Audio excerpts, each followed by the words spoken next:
Hello guys, and welcome back to JD's Kitchen. Thank you for stopping by. In our last video I shared with you guys how to make water fufu from scratch. Today we are going to be cooking it, and yeah, so I'm going to show with you guys the step-by-step process. Now, because I made this fufu myself, I am sure that it does not have any lumps, there are no sticks.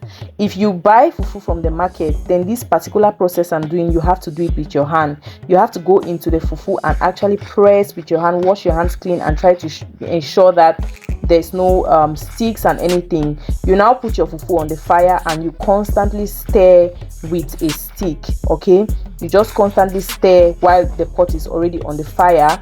Once you notice that the pot gets hot and then it starts you notice that the pot is actually getting hot, which means that the fufu is getting hot, you will notice that it starts sticking to the pot, especially if you're using a pot that is if you're using a non-stick pot, it would not stick. But if you're using a pot that is not non-stick, you would notice that it's sticking a bit. So you keep on turning till that point. You put in a little bit of water. Now this is my method. I've seen people do it different ways, but I go ahead to put in a little bit of water and then I cover the pot. You guys, when you're making fufu, if you're not sure of the type of fufu that you're making, you want to add water as if you're scared. That is what I do when I make fufu, because I have pressed spoil making so many fufus. Like, I've made fufu and it's so soft that we could not eat it. I had to rush and buy gari. I've had experience with different kinds of fufus that I'm so careful when I make fufu. So there's a particular lady in the market that I normally buy from her. When I buy from her, I know how her fufu is and I know what quantity of water to use. But this one I made by myself, so I wasn't sure what quantity of water to add, and the first time I made it I actually spoiled it because it got really soft. So if you notice, I would mix and then I'll drop in a little bit of water. It might be time consuming. You might feel like, why don't I just put all the water at a time?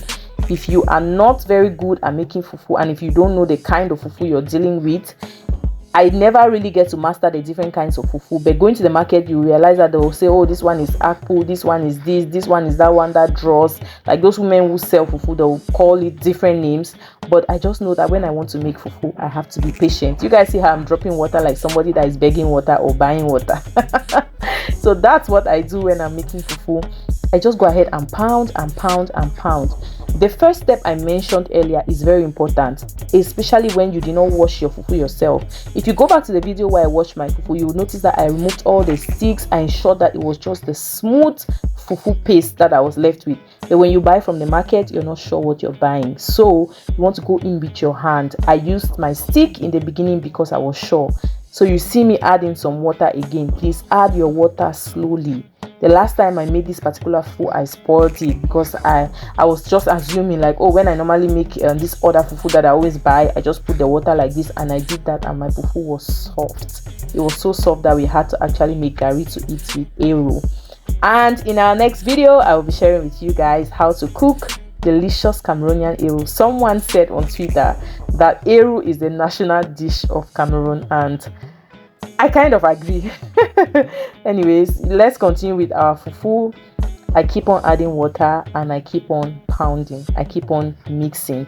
My fufu, normally I would not cook it for less than 30 minutes. You guys, I've seen people cook fufu for lesser than 30 minutes, and for me it's a no. This thing goes through a process of fermentation.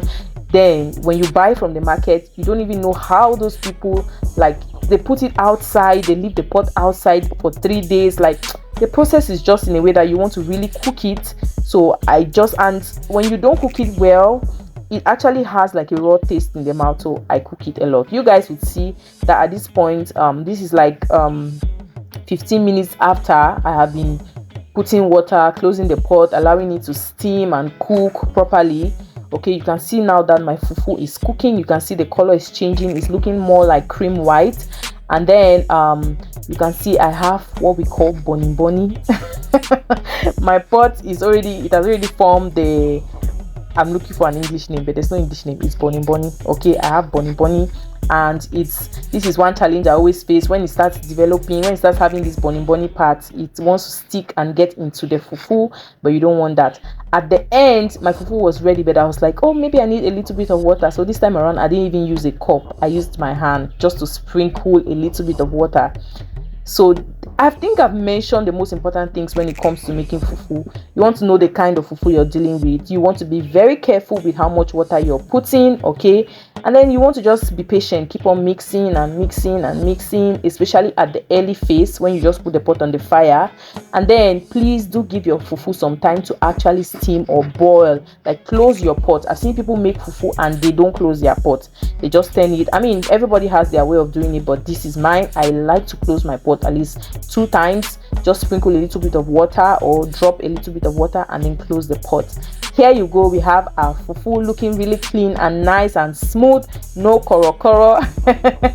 So we had this fufu with some yummy delicious eru, and I am going to share with you guys next how to cook this eru. Thank you for watching this video. Please subscribe, turn on the notification bell, and I will see you guys in the next video. Bye.